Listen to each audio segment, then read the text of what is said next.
बहुत बहुत स्वागत है मेरे सभी प्यारे दोस्तों को। आज मैं स्टार्ट करने जा रहा हूँ वर्ल्ड ज्योग्राफी। देखिए, बिहार दरोगा का एग्ज़ाम होने वाला है। 2 महीने के अंदर में शायद ले लेना चाहिए एग्ज़ाम। अब कोरोना है तो शायद टल भी सकता है, उसके लिए कोई दिक्कत नहीं है, लेकिन मैं चाहूँगा कि उससे पहले हम लोग के पास तैयारी बढ़िया से हो जाए। तो वर्ल्ड ज्योग्राफी आज स्टार्ट करेंगे, उसमें विश्व का भूगोल देखेंगे, साथ ही मैं कुछ पॉलिटी का भी हिस्सा इसमें कवर कर लूँगा। तो ये किसी भी एग्ज़ाम के लिए बहुत इंपॉर्टेंट होगा। आप बिहार दरोगा छोड़ के अगर एसएससी भी देते हैं, यहाँ तक यूपीएससी बीपीएससी में भी जो आप बैठेंगे तो यहाँ से क्वेश्चन आपको ज़रूर देखने के लिए मिलेगा। ठीक है, तो स्टार्ट करते हैं हम आज का वीडियो एकदम। पहला क्वेश्चन देखिए, मैंने क्या किया इसमें, कुछ वन लाइनर में भी रखा हुआ है और उसके बाद कुछ ऑप्शन से भी दिया हुआ है, ऑप्शन वाइज जो होता है उस तरीके से भी दिया हुआ है। तो हम लोग देख लेंगे क्या कैसे करना है। आप इतना आश्वस्त रहिए कि आपको जो है ज़रूर हेल्प करेगा ये वीडियो। ठीक है, आप किसी भी एग्ज़ाम में बैठिए, यहाँ से क्वेश्चन आपको ज़रूर मिलेगा देखने के लिए। तो स्टार्ट करते हैं आज का वीडियो। सबसे पहले है मानव द्वीप कहाँ पर है। तो आपको ये बताना है सबसे पहले कि मानव द्वीप कहाँ पे है।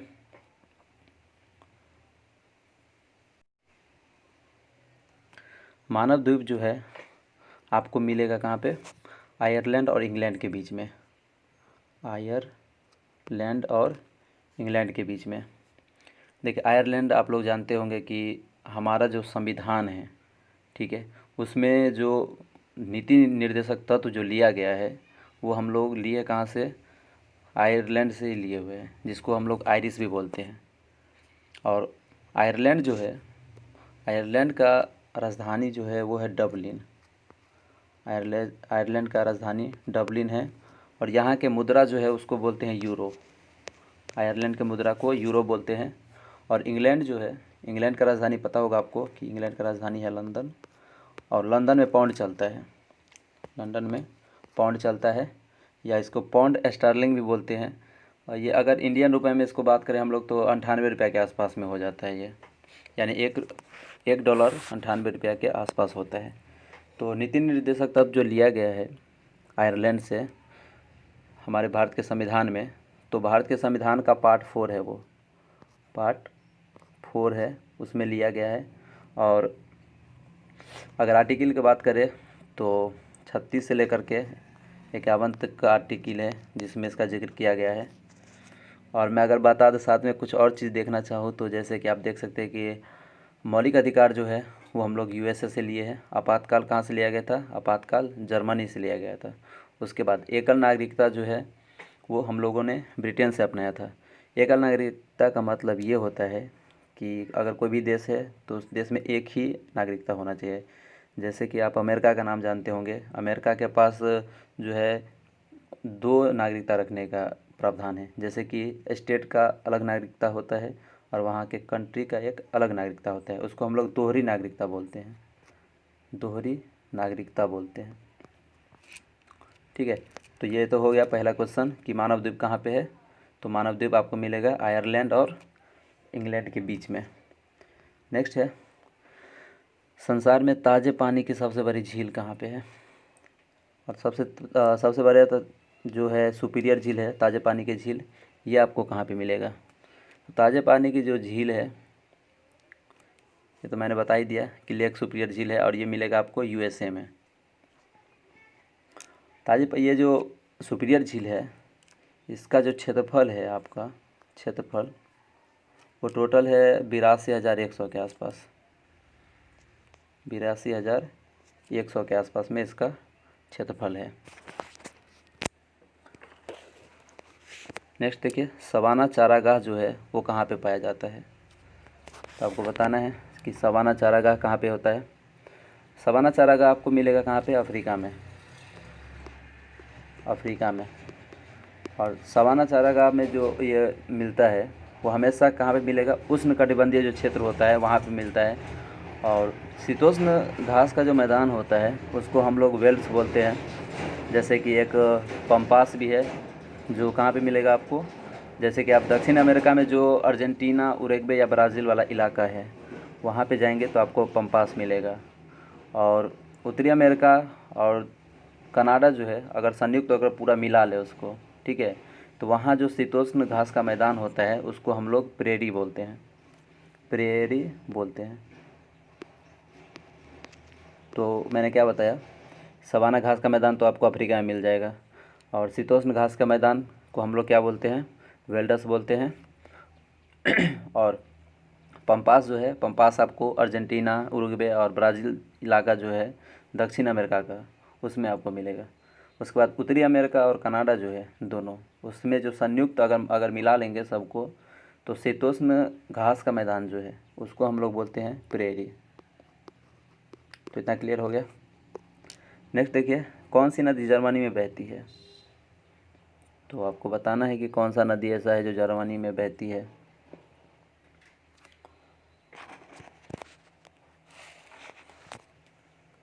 तो जर्मनी जो है, जर्मनी आपको पता होगा कि जर्मनी में हिटलर कौन था, हिटलर को जानते हैं, जो बहुत बड़ा तानाशाह था, तो जर्मनी का ही था। और जर्मनी जो है आपका वो डेन्यूब नदी पे मिलेगा आपको, ठीक है। डेन्यूब नदी जो है वो जर्मनी में ही बहती है। और डेन्यूब नदी जो है कहाँ से निकलती है, तो ये निकलती है ब्लैक फॉरेस्ट से, ब्लैक फॉरेस्ट से निकलती है और गिरती है आपका काला सागर में, काला सागर में जाके गिरती है। नेक्स्ट है कि किस देश की सीमा अफ़गानिस्तान से नहीं लगती है। तो अफ़गानिस्तान का सीमा तो वैसे लगता है कि उत्तर में अगर जाएंगे तो तुर्कमेनिस्तान, उसके बाद उज़्बेकिस्तान, फिर तजाकिस्तान और चीन से मिलेगा। और पूर्व में जाएंगे तो पूर्व में भी कुछ हिस्सा पाकिस्तान और भारत के साथ मिलता है। और पश्चिम में जाएंगे तो आपको मिलेगा कहाँ पे, ईरान, दक्षिण, और दक्षिण में मिलेगा कहाँ पे, पाकिस्तान में। तो आपको कहाँ पे नहीं मिलेगा ये तो आप आराम से बता सकते हैं। मैंने ये बताया कि अफ़गानिस्तान का जो सीमा है वो भारत से भी लगता है, और तुर्कमेनिस्तान से भी लगता है, उज़्बेकिस्तान से भी लगता है, तजाकिस्तान से भी लगता है, और चाइना से भी लगता है। पीओके वाला जो एरिया है वहाँ पे चाइना का बॉर्डर लगता है। उसके बाद पाकिस्तान के साथ तो लगता ही है बॉर्डर। तो इसमें से अगर कोई अलग रहे तो उससे नहीं लगेगा। और रेड क्लिफ लाइन जो है वो हम लोग का उसी के साथ लगता है, अफ़गानिस्तान के साथ ही लगता है। नेक्स्ट है, विश्व में सबसे बड़ा द्वीप कौन सा है। तो ग्रीनलैंड जो है द्वीप है वो सबसे बड़ा द्वीप है, आपको पता ही होगा, और उत्तरी ध्रुव के आसपास में है ग्रीनलैंड। नेक्स्ट है आपका कि नॉर्मैंडी बीच जो है, नॉर्मैंडी बीच वो आपको कहाँ पे मिलेगा।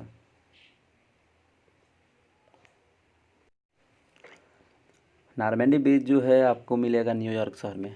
न्यूयॉर्क तो पता ही होगा कि न्यूयॉर्क में एक यूएनओ का हेडक्वार्टर है, यूएनओ का हेडक्वार्टर है, ठीक है। और यहाँ पे सबसे बड़ा धातु का व्यापार होता है न्यूयॉर्क में।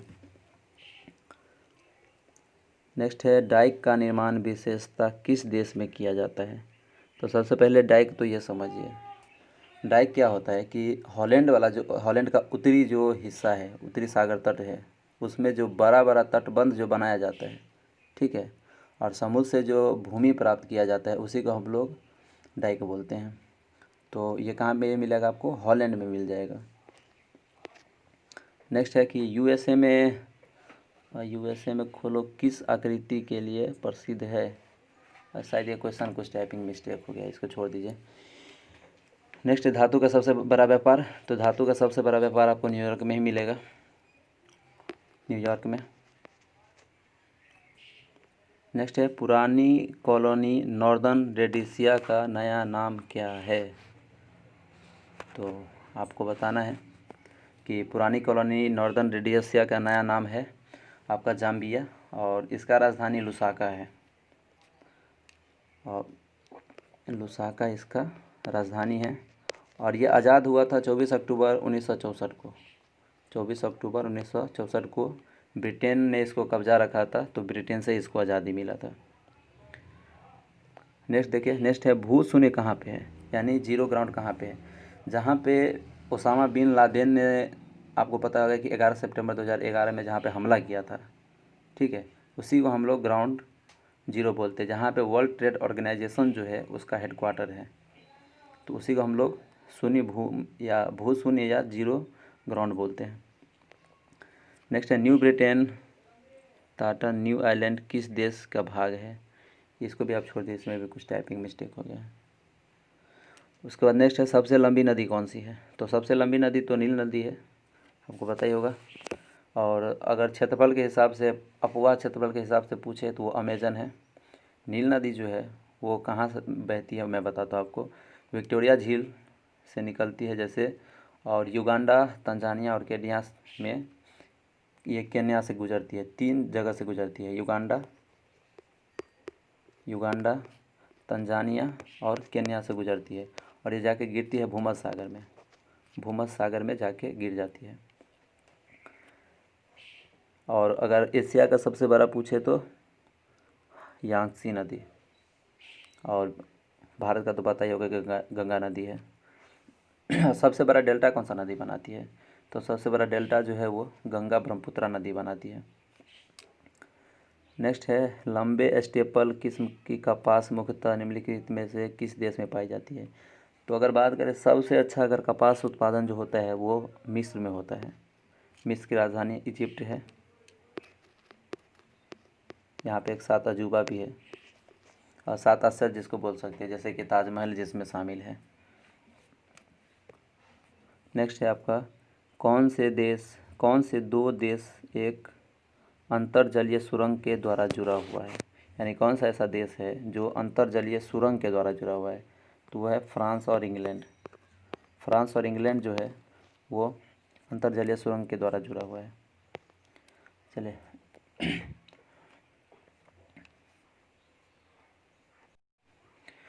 नेक्स्ट देखिए कि वन भूमि किसको कहा जाता है? तो वन भूमि जो है बेल्जियम को कहा जाता है। बेल्जियम को वन भूमि कहा जाता है। और बेल्जियम का राजधानी जो है ब्रुसेल्स है। ब्रुसेल्स है बेल्जियम का राजधानी। नेपाल का तो पता ही होगा काठमांडू है। भूटान का थिम्पू। निम्नलिखित में से वह सागर कौन सा है जो भूबद्ध है? भूबद्ध का मतलब होता है लैंडलॉक कंट्री, जो चारों तरफ से घिरा हुआ होता है। तो बोले कौन सा ऐसा सागर है जो भूबद्ध है? मतलब कि यह कि मान लीजिए ये समुद्र है, ठीक है, और इसके अगर चारों साइड अगर भूमि है तो इसी को हम लोग बोलते हैं लैंड लॉक कंट्री, यानी कि लैंड से जो घिरा हुआ होगा। तो अरल सागर जो है वो है एक लैंड लॉक सागर। नेक्स्ट देखिए विश्व के क्षेत्र के किस भाग में रबर के सुविकसित बागान पाए जाते हैं? तो रबर सबसे ज़्यादा कहाँ पे मिलेगा? तो रबर सबसे ज़्यादा मिलता है मलेशिया में। मलेशिया में सबसे ज़्यादा रबर। अगर पूछे भी भारत के बारे में तो भारत में सबसे ज़्यादा रबर जो होता है वो केरला में होता है। केरला में पेरियार नदी बहती है, पेरियार नदी। नेक्स्ट देखिए संसार का सबसे बड़ा द्वीप समूह कौन सा है? तो आपको बताना है सबसे बड़ा द्वीप समूह कौन सा है। तो सबसे बड़ा द्वीप समूह जो है वो है ग्रीनलैंड। ग्रीनलैंड सबसे बड़ा द्वीप समूह है। इसका क्षेत्रफल 21 लाख के आसपास है। 21,75,100 वर्ग किलोमीटर के आसपास में है ग्रीनलैंड का क्षेत्रफल। नेक्स्ट है किस देश को यूरोप का कॉकपिट कहा जाता है? तो आपको बताना है यूरोप का कॉकपिट जो है किसको बोला जाता है? तो आपका बेल्जियम को ही यूरोप का कॉकपिट भी बोला जाता है। ठीक है, बेल्जियम को यूरोप का कॉकपिट बोला जाता है। नेक्स्ट देखिए आप किस इलाके को boy William garden of Eden माना जाता है? तो आपको बताना है कौन सा ऐसा इलाका है। तो है आपका दक्षिणी इराक का जो कच्छ घाटी है उसको हम लोग क्या बोलते हैं? उसको बोलते हैं बाइबिलीय गार्डन ऑफ बोलते हैं। नेक्स्ट है निम्नलिखित में से कौन सा बांध विश्व का सबसे गुरुत्व बांध है? तो वो तो भारत में ही है, भाखड़ा बांध जिसको बोलते हैं, भाखड़ा बांध। ये सबसे बड़ा उत्तम गुरुत्व बांध है, और ये आपको कहाँ मिलेगा? ये मिलेगा पंजाब में सबसे बड़ा उच्चतम गुरुत्वीय बांध। नेक्स्ट है विश्व का सबसे बड़ा मरुस्थल कौन सा है? तो विश्व का सबसे बड़ा मरुस्थल तो सहारा ही है, लेकिन अगर ठंडा मरुस्थल सबसे बड़ा पूछे तो वह है गोबी मरुस्थल। और टकला मकान है आपका चाइना में। टकला मकान आपको मिलेगा चाइना में। थार तो पता ही है, थार मिलेगा भारत में। सहारा का क्षेत्रफल जो है टोटल 84 लाख के आसपास में है। 84 लाख वर्ग किलोमीटर के आसपास में है। और इसका विस्तार जो है आपको मिलेगा अल्जीरिया में, चाड में, लीबिया में, माली में, मरितानिया में, नाइजर में, सूडान में, ट्यूनेशिया, मिस्र और मोरक्को। यानी कि इतना फैला हुआ है, ये बहुत सारे देश में फैला हुआ है सहारा मरुस्थल। नेक्स्ट है जलवायु आते योग्य वर्षा अत्यल्प है और लोग यायावार जमा कर देते हैं, यह कथन किस देश के लिए सही है? तो ये कथन था आपका किसके लिए सही? मध्य एशिया का जो स्टेपीज था उसके लिए था ये। कभी कभी टिपिकल क्वेश्चन ऐसा पूछ लिया जाता है। नेक्स्ट है यूएसए की राजधानी किस नदी के किनारे स्थित है? तो आपको बताना यूएसए जो है, यूएसए की राजधानी जो है आपको पता है वाशिंगटन डीसी है। यह किस नदी के किनारे बसा हुआ है? तो यूएसए की राजधानी जो वाशिंगटन डीसी है वो है आपका पोटोमेक नदी जो है उसके किनारे बसी है। पोटोमेक नदी के किनारे। आपको बताइए होगा कि कम से कम 1800 में जब आज़ाद हुआ था, 1800 के आसपास में, तब से लेके अभी तक उसका राजधानी यूएसए का वही है, अभी तक चेंज नहीं हुआ है। नेक्स्ट है काले वन पाए जाते हैं। तो काले वन कहाँ पे पाए जाते हैं? तो एक पहले क्वेश्चन भी आया हुआ था। काला वन पाया जाता है जर्मनी में। जर्मनी का जो राइन वाला इलाका है दक्षिण पश्चिम, उसमें आपको मिलेगा। नेक्स्ट है हेल्गोलैंड निम्नलिखित में से किस देश का द्वीप है? तो हेल्गोलैंड है आपका जर्मनी में। हेल्गोलैंड मिलेगा आपको जर्मनी में। जब द्वितीय विश्व युद्ध हुआ था तो उस समय मित्र सेना जो था उस पर बहुत ज़्यादा बम गिराया था। तो वहाँ पे जो पुराना जो भी पुरातात्विक साक्ष्य सब है, और जैसे मंदिर हो गया या जो दूसरे धर्म अपनाते हैं वो सबको ख़त्म कर दिया गया था। और जर्मनी अगर बात करें तो सबसे ज़्यादा अभी पिकनिक के लिए बहुत ही फेमस है। नेक्स्ट है संसार की सबसे बड़ी कंक्रीट समझा जाने वाला थ्री गॉर्जेस डैम निम्नलिखित में से किस देश में है? तो थ्री गॉर्जेस डैम जो है, डैम नहीं होगा, डैम होगा, यहाँ पे थ्री गॉर्जेस डैम होगा। डैम ये कहाँ पे है? तो संसार का सबसे बड़ा कंक्रीट से बना हुआ है, तो ये आपका है चाइना में। चाइना में पता होगा कि एक है वॉल ऑफ चाइना जो बहुत ही फेमस है। नेक्स्ट है निम्नलिखित में से कौन सा देश अपने लौह इस्पात उद्योग के लिए कच्ची सामग्री के लिए अन्य देशों पर आश्रित है? तो है आपका जापान। जापान के पास लोहा उत्पादन नहीं होता है, तो हम इंडिया से ज़्यादा लिया जाता है। जो जाता है इंडिया में पाराद्वीप है एक उड़ीसा में, वहाँ से निर्यात किया जाता है जापान को। नेक्स्ट है निम्नलिखित में से किस नगर को शाश्वत नगर भी कहा जाता है? तो शाश्वत नगर किसको कहा जाता है? इटली का जो रोम है उसको हम लोग शाश्वत नगर बोलते हैं। नेक्स्ट है संसार का सबसे बड़ा द्वीप ग्रीनलैंड है, वह अभिन्न अंग किसका है? तो ग्रीनलैंड जो है वो किसका अभिन्न अंग है? ग्रीनलैंड जो अभिन्न अंग है वो डेनमार्क का है। डेनमार्क उस पर अपना अधिकार बताता है। और ग्रीनलैंड का जो क्षेत्रफल है टोटल 21,66,086 किलोमीटर के आसपास में है।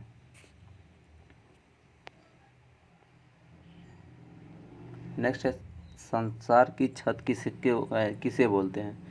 तो संसार की छत पामीर का जो पठार है उसको बोलते हैं। पामीर के पठार को संसार या क्या बोलते हैं, रूफ ऑफ वर्ल्ड बोलते हैं, यानी संसार की छत बोलते हैं। नेक्स्ट है निम्नलिखित में से कौन सा देश संसार में यूरेनियम का सबसे बड़ा उत्पादक है? तो यूरेनियम सबसे बड़ा उत्पादन कौन करता है?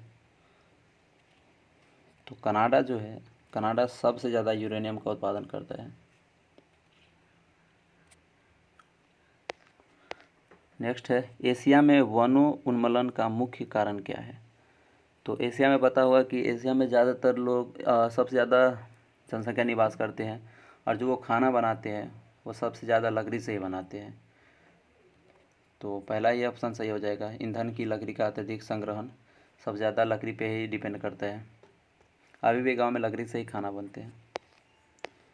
नेक्स्ट है, स्वेज नहर किसको जोड़ती है? एग्जामिनर का फेवरेट क्वेश्चन, सबसे ज़्यादा क्वेश्चन आती है। तो स्वेज नहर किसको जोड़ता है? स्वेज नहर जोड़ता है भूमध्य सागर को लाल सागर से। नेक्स्ट है, संसार में स्वर्ण का सबसे बड़ा उत्पादक देश कौन सा है? तो अफ्रीका, दक्षिण अफ्रीका जो है उसमें सबसे ज़्यादा, साउथ अफ्रीका जो है सबसे ज़्यादा सोना का उत्पादन होता है। और नेक्स्ट है कि संसार में सबसे व्यस्त और सबसे महत्वपूर्ण समुद्र मार्ग जो है वो कौन सा है? तो सबसे बिजी जो समुद्र मार्ग है वो है आपका उत्तर अटलांटिक महासागर। उत्तर अटलांटिक महासागर ये क्या करता है, यूरोप को और पूर्वी जो उत्तरी अमेरिका है उसको जोड़ता है आपस में। नेक्स्ट है, मैकमोहन रेखा द्वारा अलग किए जाने वाला देश कौन सा है? मैकमोहन से किसको अलग किया जाता है? तो भारत और चाइना। अंधकारमय द्वीप कौन सा है? तो दक्षिण अफ्रीका को अंधकारमय द्वीप कहा जाता है। तो आज के लिए है ज्योग्राफी से इतना क्वेश्चन था, आज के लिए रहने देते हैं। और साथ में मैंने आपको शुरू में बताया था कि मैं कुछ पॉलिटी का भी आपको बता ही देता हूँ, जैसे जो इम्पोर्टेंट आर्टिकल रहेंगे, ठीक है। मैं हर वीडियो में कोशिश करूँगा कि कुछ कुछ आर्टिकल आपको साथ में बताता जाऊँ। तो और भी क्वेश्चन है ज्योग्राफी का, ऐसा कुछ नहीं है, लेकिन नेक्स्ट वीडियो में हम लोग देख लेंगे। PDF तैयार है, आपको अगर PDF चाहिए तो टेलीग्राम पे जाइए, लिंक मिलेगा डिस्क्रिप्शन में, वहाँ से आपको PDF मिल जाएगा। तो PDF पूरा तैयार है, रिकॉर्डिंग करने का बात है। तो पॉलिटी में स्टार्ट करते हैं, कुछ कुछ इंपॉर्टेंट आर्टिकल है उसको देख लेते हैं पॉलिटी में। और जैसे कि समानता का अधिकार आप लोग जानते हैं, समानता का अधिकार ये है आपका 14 से लेकर के 28 तक मिलेगा। ये कहता है कि कानून के सामने सब समान होगा, ठीक है। किसी को भी धर्म पे या लिंग पे या जाति पे या किसी भी स्थान के आधार पे किसी से भेदभाव नहीं किया जा सकता है। एक और आर्टिकल है जिसको बोलते हैं 19 से 22 तक, इसको बोला जाता है स्वतंत्रता का अधिकार। मैं वो आर्टिकल बता रहा हूँ जो हर एग्ज़ाम में आपको देखने के लिए मिलता होगा। तो स्वतंत्रता का अधिकार के बारे में आर्टिकल 19 से लेकर के 22 तक मिलेगा। इस आर्टिकल में बताया गया है कि कोई भी व्यक्ति अपना विचार और अभिव्यक्ति की स्वतंत्रता व्यक्त कर सकता है। वो शांतिपूर्ण से कहीं पे सम्मेलन कर सकता है, शांतिपूर्ण से कहीं पे सदस्य गठबंधन बना के आराम से सरकार के खिलाफ मोर्चा निकाल सकता है। ये स्वतंत्रता का जो है अधिकार प्राप्त है 19 से लेकर के 22 तक में। एक और आर्टिकल है जो बहुत पूछा जाता है, वो आर्टिकल है आपका आर्टिकल 21। आर्टिकल 21 का ए, आर्टिकल 21 का ए जो है ये राज्य में जितने भी बच्चे हैं यानी कि 6 से लेकर 14 साल तक, ठीक है, वो सभी को निःशुल्क शिक्षा देने का बात करता है। और ये जोड़ा गया था 86वें जो संविधान संशोधन हुआ था 2002 में, उसमें ये दिया हुआ था।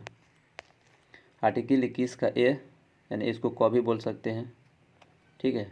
इसमें बताया गया है कि आप 6 से लेकर 14 साल के बच्चे को कारखाने में काम नहीं करवा सकते हैं, और उस आपको कम से कम उस पढ़ाना ही पड़ेगा और सरकार उसका साथ देगी। नेक्स्ट एक और देख लेते हैं, शोषण के विरुद्ध अधिकार। शोषण के विरुद्ध अधिकार, तो शोषण के विरुद्ध अधिकार आपको मिलेगा आर्टिकल 23 से लेकर के आर्टिकल 23 और 24 में मिलेगा। इसमें बताया गया है कि आप किसी भी मनुष्य का तस्करी नहीं कर सकते, यानी कि किसी को बेच नहीं सकते हैं, बच्चे को किसी कंपनी में काम नहीं करवा सकते हैं, ज़बरदस्ती किसी से बेगारी नहीं करवा सकते हैं। तो ये शोषण के विरुद्ध अधिकार में दिया गया है आर्टिकल 23 और 24 में।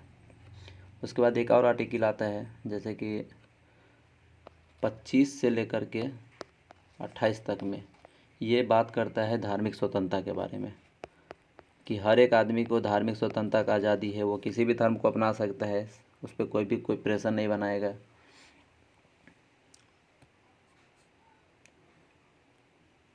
एक और आर्टिकल है आर्टिकल 29 से 30 तक। ये बताता है संस्कृति और शिक्षा संबंधी अधिकार देता है हम लोगों को। आर्टिकल 29 और 30 अल्पसंख्यक वर्ग जो होता है, ठीक है, उसको अपना भाषा बचाने के लिए या संस्कृति को सुरक्षित रखने का अधिकार दिया जाता है। जैसे आप जानते हो कि जैन धर्म हो गया या ईसाई धर्म हो गया। वैसे तो मुस्लिम भी अपने आप को अल्पसंख्यक ही बोलते हैं, लेकिन ऐसा तो नहीं देखने के लिए मिलता है। तो इसी के लिए संविधान में प्रावधान किया गया है कि कोई भी व्यक्ति जो अल्पसंख्यक आता है, ठीक है, उसको जो अपना भाषा का संरक्षण करने का अधिकार है, अपने संस्कृति को बचाने का अधिकार है, अपने संस्कृति को सुरक्षित रख सकता है। तो ये आर्टिकल 29 और 30 उसको हक देता है। एक और आर्टिकल है जो बहुत ही इम्पोर्टेंट है, जो भीमराव अम्बेडकर का भी सबसे ज़्यादा फेवरेट है। अगर उनसे पूछा गया था कि आपके नज़र में सबसे अच्छा आर्टिकल कौन सा है, तो उन्होंने बताया था कि आर्टिकल 32। देखिए, आर्टिकल 32 को बोला जाता है संवैधानिक उपचारों का अधिकार। अगर आपके मौलिक अधिकार का हनन होता है, ठीक है, तो उसके लिए सर्वोच्च न्यायालय जो है या उच्च न्यायालय कुछ रीट जारी करता है, जो 5 प्रकार का रीट होता है वो जारी करता है। इसमें जैसे कि बंदी प्रत्यक्षीकरण, परमादेश, प्रतिषेध, उत्प्रेषण और अधिकार परीक्षा। तो 5 रीट जारी करके आपको अधिकार मिलता है कि अपने मौलिक अधिकार को आप सस्टेन कर सकते हैं, ठीक है। तो मैंने आर्टिकल 14 से लेकर के आपको 32 तक बता दिया है, और नेक्स्ट वीडियो में देखेंगे और भी जो आर्टिकल बचा रहेगा, जो एग्ज़ाम में पूछते हैं बार बार, वो देखेंगे, ठीक है। तो इस वीडियो को यहीं पे ख़त्म करते हैं।